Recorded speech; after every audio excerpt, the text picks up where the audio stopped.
globalization meets nationalism. What are the global shifts that you're trying to navigate at the moment?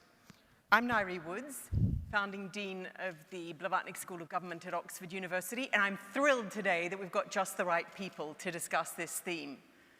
The woman who saved globalization, Shriti Vadera, who was right in the cockpit of the British government as it hurtled towards the crash of 2008, and then helped pull together the deal in the G20 straight after that. Gurría, who won Globalist of the Year in 2007, who has globalized the OECD right in this city of Paris, and before that, renegotiated Mexico's debt crisis over the 80s. And Froman, the former US trade representative, who tells me his best moment as US trade representative was the TPP, the Trans-Pacific Partnership, but maybe that very deal is a sign of the global shift that's taken place since then. So let me start by asking Shriti to share with you all, did we miss the moment in 2007-8? It wasn't supposed to be like this. 1990, the end of the Cold War, open market capitalism and democracy was supposed to triumph around the world with no competitors left. But as everyone that runs a business knows, it's not great not to have any competitors. You get weaker and less competitive. You lose the plot. Is that what's happened, Shriti? Did we miss the opportunity in 2008, 8, and 9 to reset and to make sure that we were responding to our populations even if there wasn't a communist threat? And are there lessons from that moment for the tech challenges that were just described on stage today? Well, when I think back to that moment, it felt like we were facing a cliff edge of a 1930s style depression, and Mike and I were both working in our respective governments. I'm very sure that the response from governments and from central banks all over the world was the right response in terms of preventing a sort of Great Depression, in spreading the economic pain and reducing it. But, you know, in politics, you can never prove the counterfactual. And I think that the perception that was left was that we saved the banks rather than we saved the economy from the banks, that we nationalized the losses, but the gains had already been privatized. So when I think back on it now, I can see that there was a sense possibly that the system was protecting its own. And that is, of course, the definition of populism. It is pitting the people against a corrupt elite. It is fighting against a system of governance against vested interests. So Shriti, some say the fact that no banker went to prison, while so many people lost their jobs and houses and livelihoods, fueled what has now become a revolution against the establishment in every major democracy and beyond.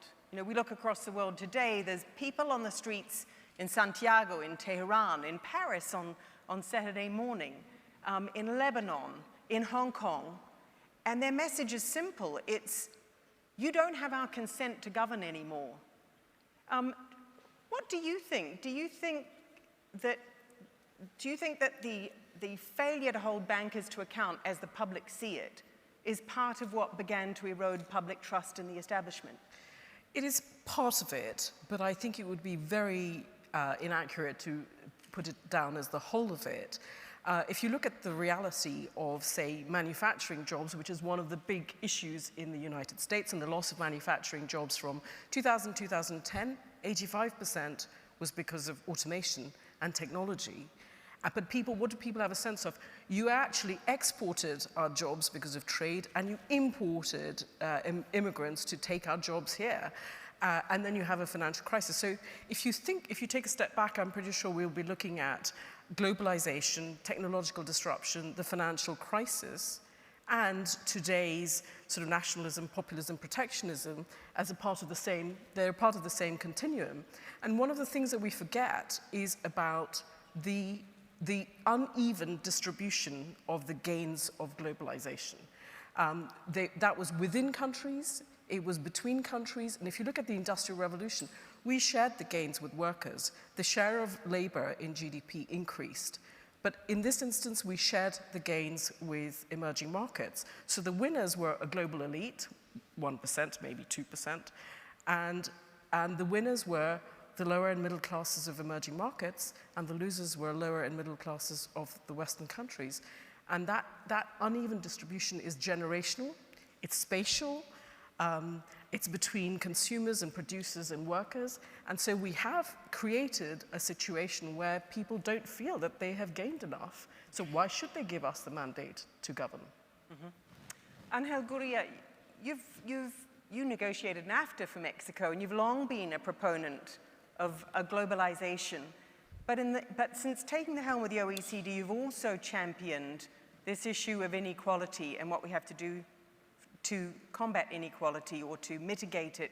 Kevin Sneeder earlier on a panel talked about the McKinsey Global Institute study that shows some 90+% of households seeing their incomes stagnate or decline in the recent period. So what's the solution to that? And in the OECD, the other thing that you've been championing is a new global tax regime. And earlier today, we heard about the need to tax tech companies in a different way. So does the solution lie somewhere in that? Is it a new approach to inequality and a new approach to tax? Inequalities were always there, except they started getting broader even before the crisis, and then nothing like a good crisis, and we had the best of it, you know, in order to just detonate inequalities and make them much broader and bigger. And the problem was, when it comes to things like taxes, you had two sources: the man on the street, woman on the street, the middle classes, captive in their own borders, sometimes with their taxes being withheld even before they were the full salary was paid to them, and knowing that the richest men and women in the world were putting their money elsewhere.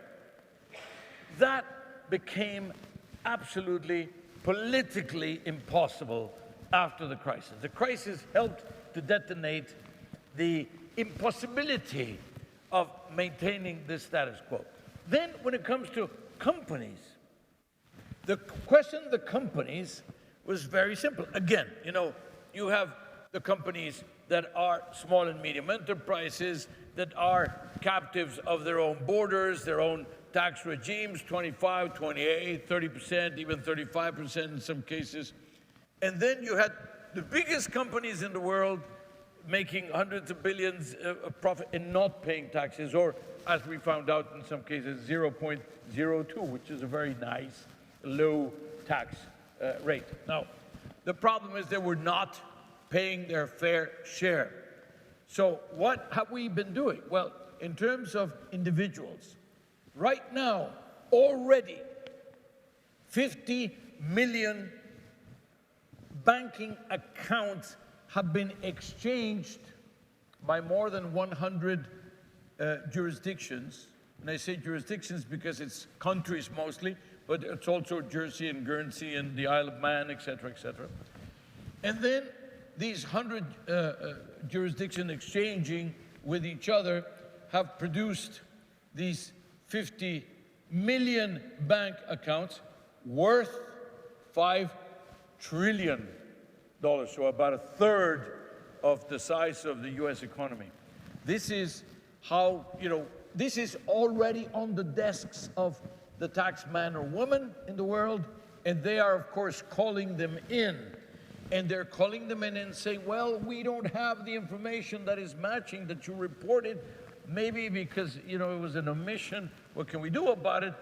And we say, well, $102 billion have already been paid in fines or past interest payments, et cetera, et cetera. So it's happening every day as we speak that this inequality is being addressed. Now, when it comes to the companies, there's a question of, you know, most of the companies were not paying because they were using, or they were paying very low interest, very low taxes because they were using legally using.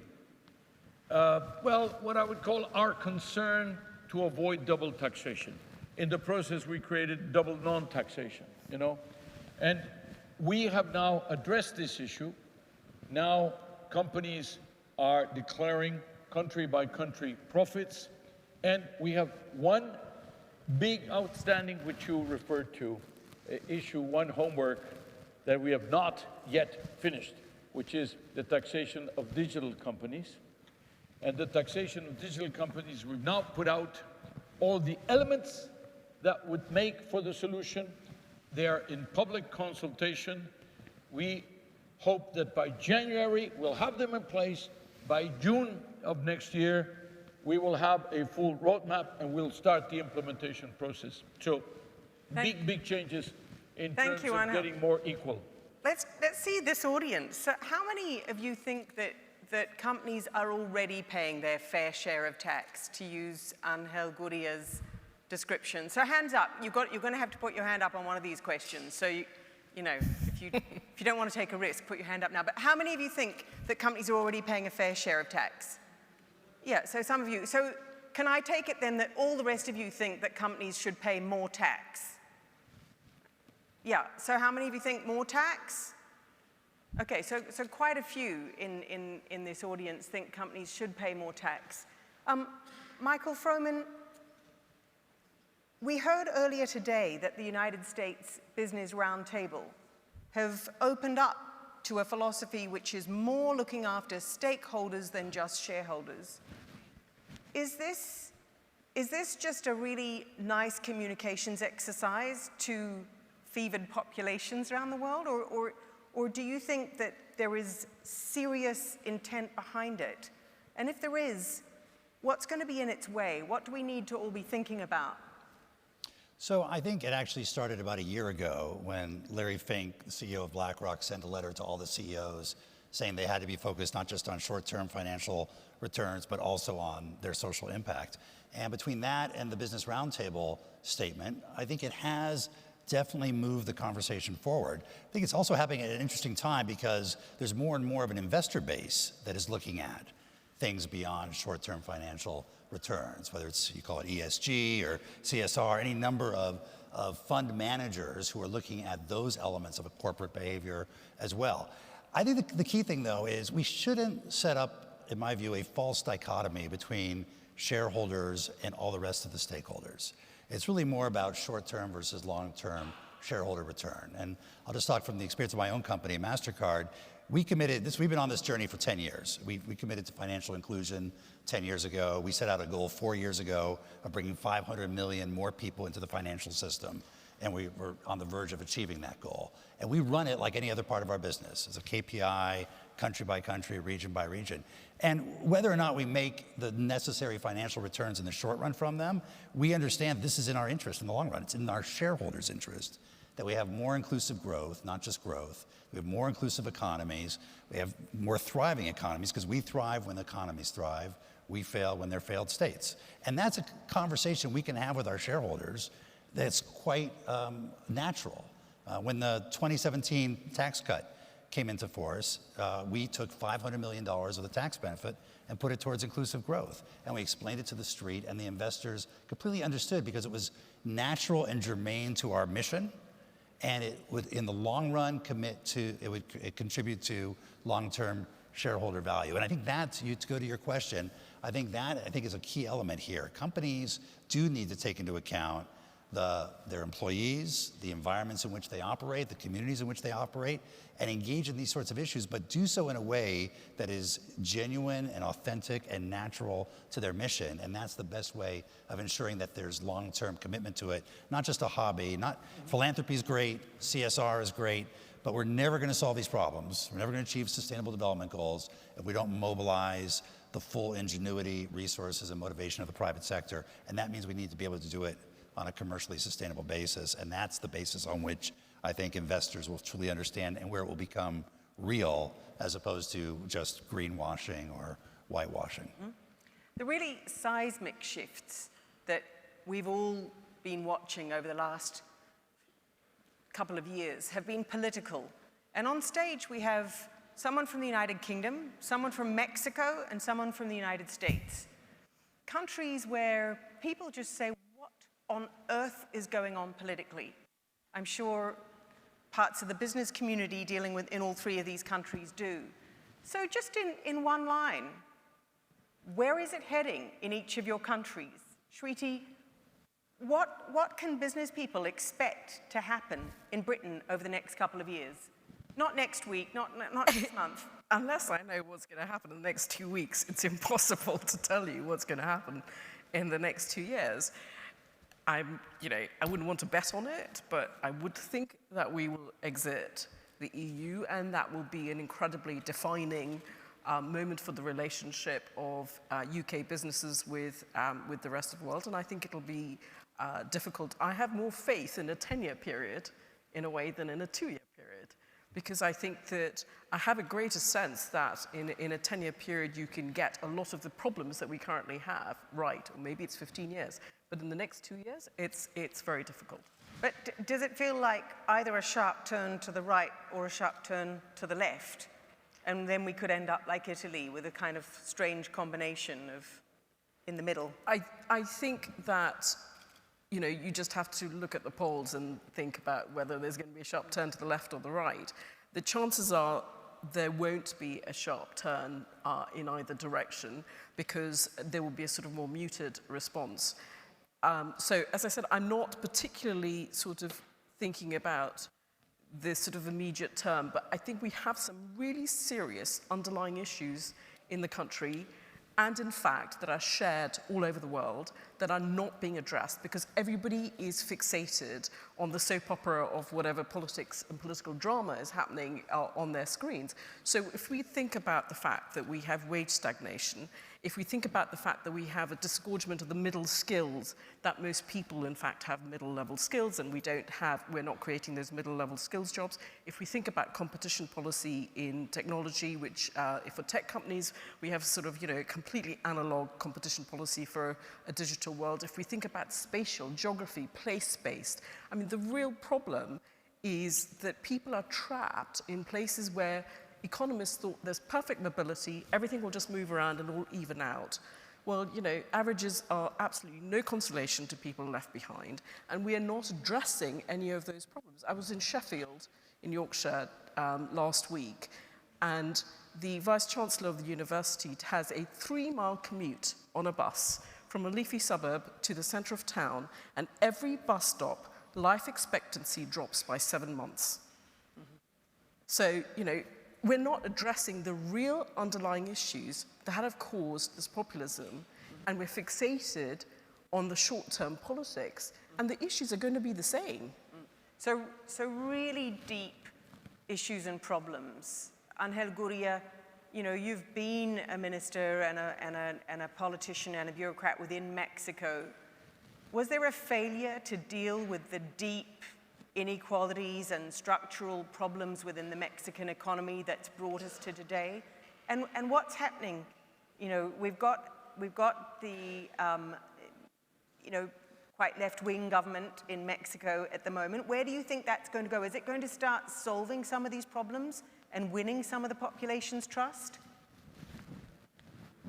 Look at this question about, are you going to go to either a right-wing or a left-wing turn?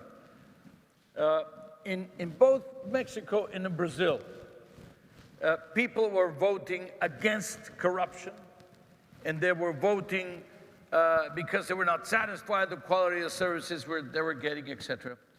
And they were voting against inequality, and one voted to the left and one voted to the right.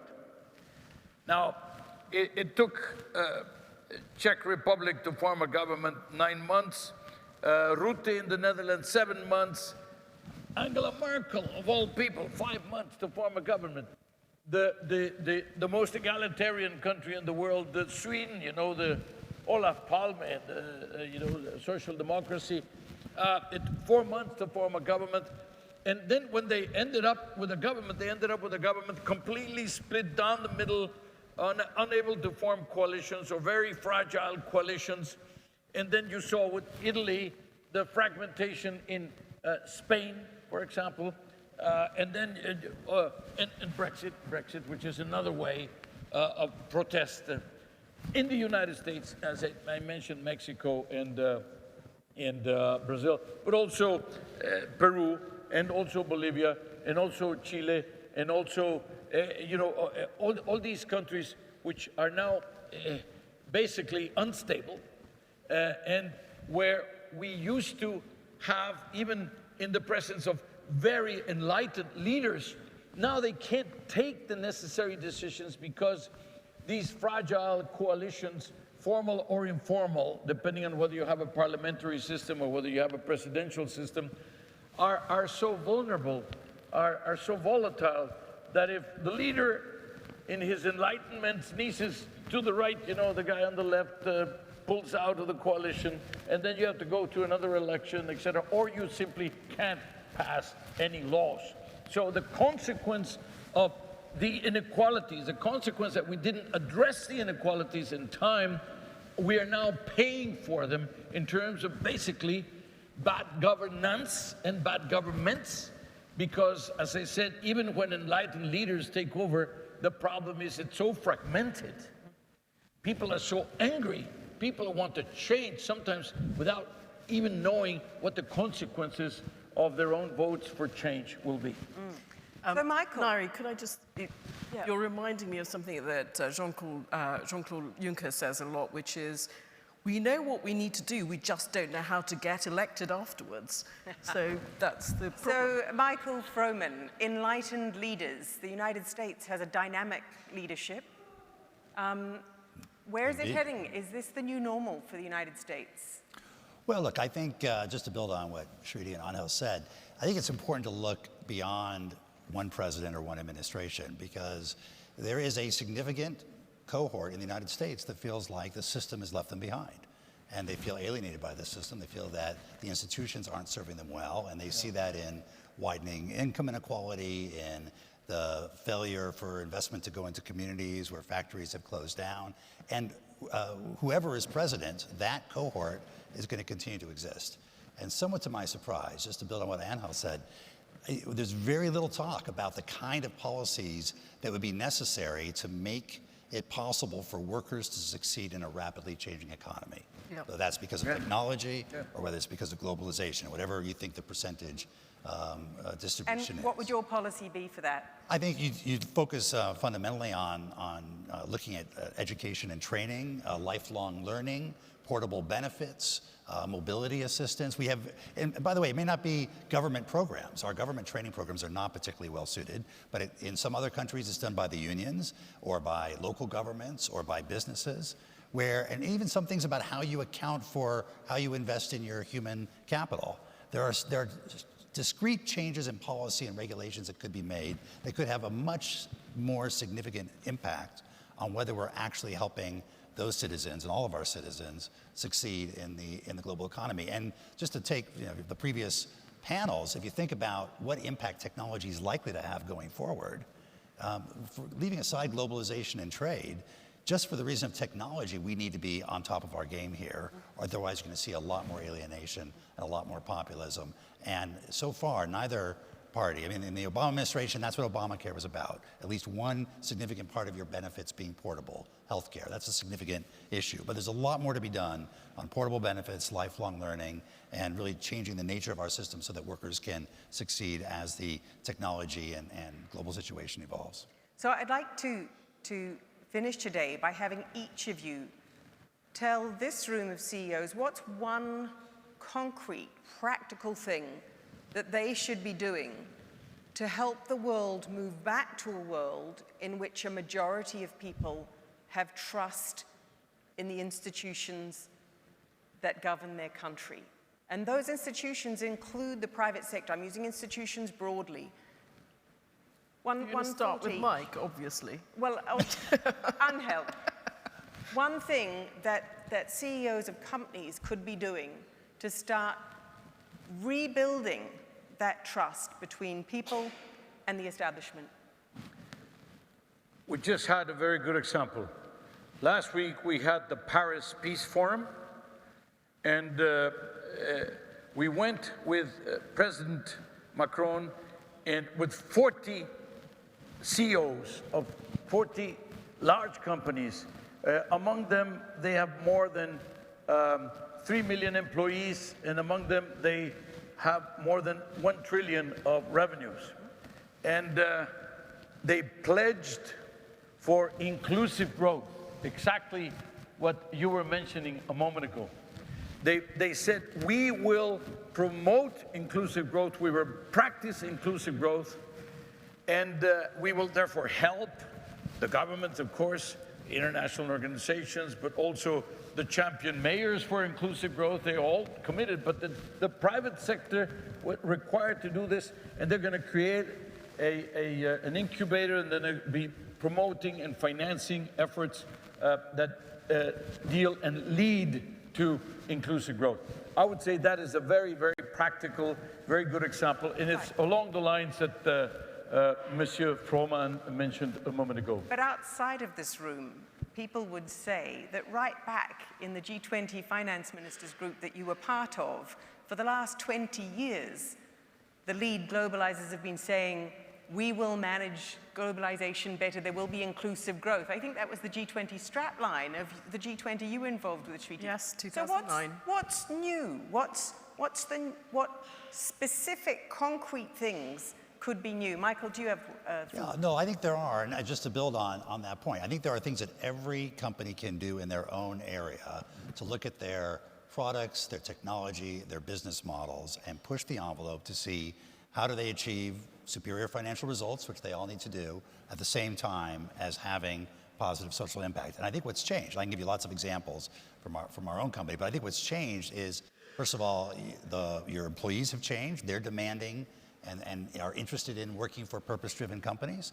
I think the investor base is beginning to change, and we now have $20 trillion of money tied up in something called ESG funds, some more ESG focused than others. And I think the companies are becoming more and more social entities where everything they do is subject to scrutiny by their customers and the communities in which they operate, and that puts the pressure on them to be creative about achieving social impact. Thank you, Michael Froman. Shriti. I would say I agree with what's been said, but I would have a slightly different tack on. We need to think about what is the most basic way in which people participate and get a fair share of the benefits of technology and globalization. It's through their wage. It's by turning up to work, they get a wage, and that's what makes them participate. And the share of labor relative to the share of capital has been declining in the last 10 years. And that is the one most important thing that we need to reverse to get everybody participating. And I don't like redistribution. I prefer pre-distribution or another form of economic participation. And unless we solve that problem, we're going to carry on having this real issue. And it's also generational, because wage stagnation disproportionately affects young people. So Angel, Gurría tells us inclusive growth with a new flourish. I think, Angel, you're saying, with a new flourish. Shriti's telling us consumers use are tech. going to penalize the companies that don't. Absolutely. And Shriti, Vadera is adding with some tech, and Michael Froman with some purpose and mission behind it. That's all we've got time for. Thank you so much, and good luck navigating the global shifts.